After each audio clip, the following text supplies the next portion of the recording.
Good morning, students. Today we start with first theorem. If mapping F from G1 to G2 and F is homomorphism such that E1 is identity of G1 and E2 is identity of G2, then F of E1 is equal to E2.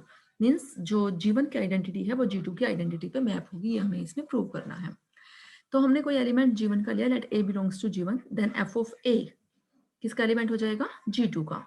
Now F of A into E2, F of A जो हमारा G2 का element है उसको हम E2 से multiply कर रहे हैं। Now this is equal to क्या आएगा? F of A. F of A हमारा G2 का एलिमेंट है, E2 भी हमारा G2 का एलिमेंट है। तो ये जो इस पे ऑपरेशन है, बाय डिफॉल्ट हम मल्टीप्लीकेशन ऑपरेशन ही लेके चल रहे हैं, कुछ भी मेंशन नहीं है। तो f of A into E2 क्या आएगा आपका? एफ ऑफ ए। और ए एलिमेंट आपका G1 का है, E1 एलिमेंट भी G1 का है, तो आप ए को लिख सकते हो ए इंटू E1 लिख सकते हो।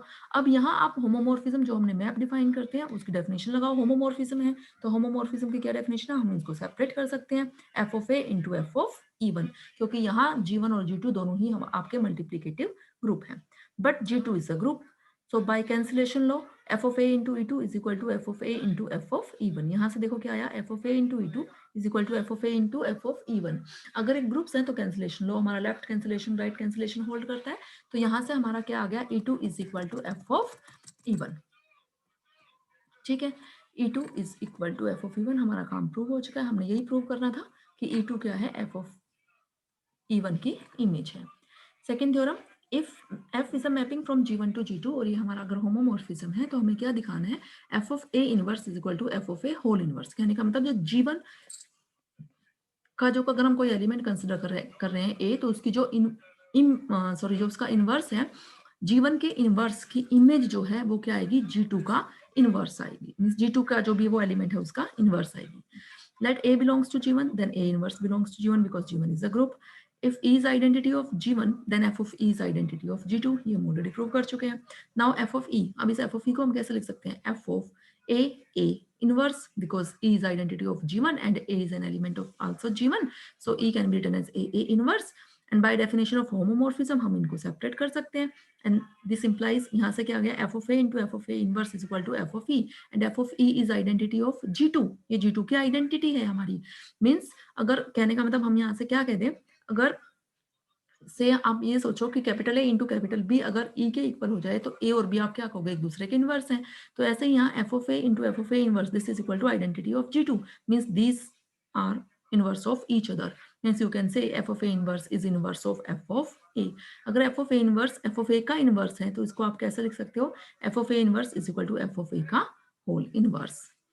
Third theorem, if f from G1 to G2 is homomorphism such that for all a belongs to G1, order of a is equal to n and order of f of a is equal to m, then m is divisor of n.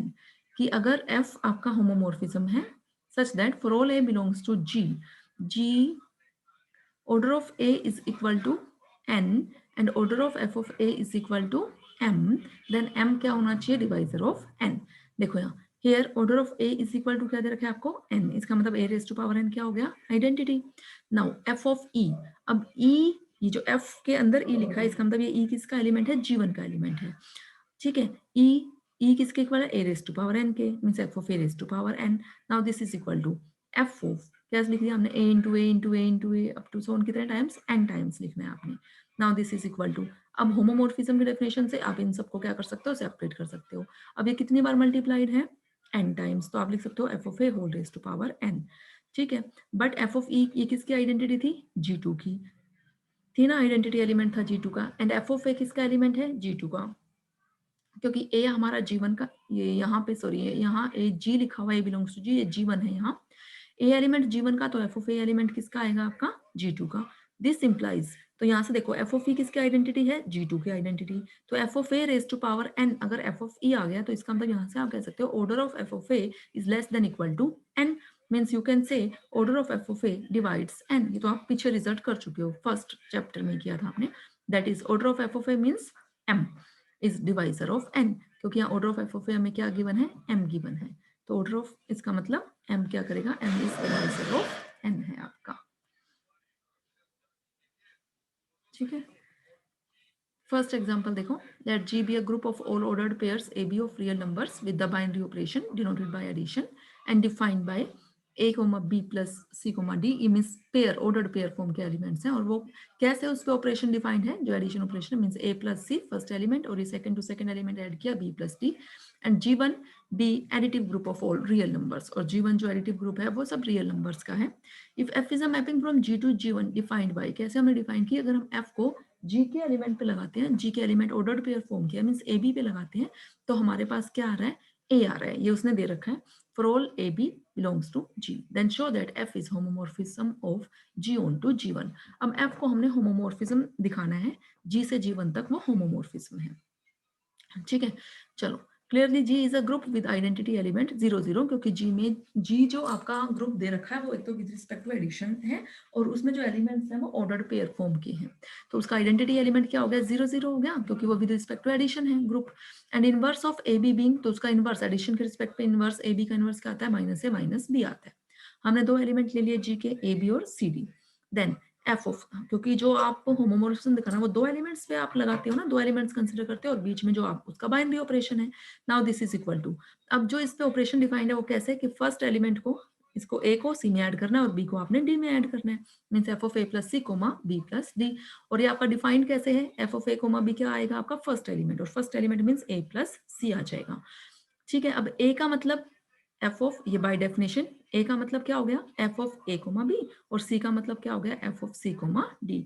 तो यहां से हमने क्या prove कर दिया, f is homomorphism of G, ठीक है।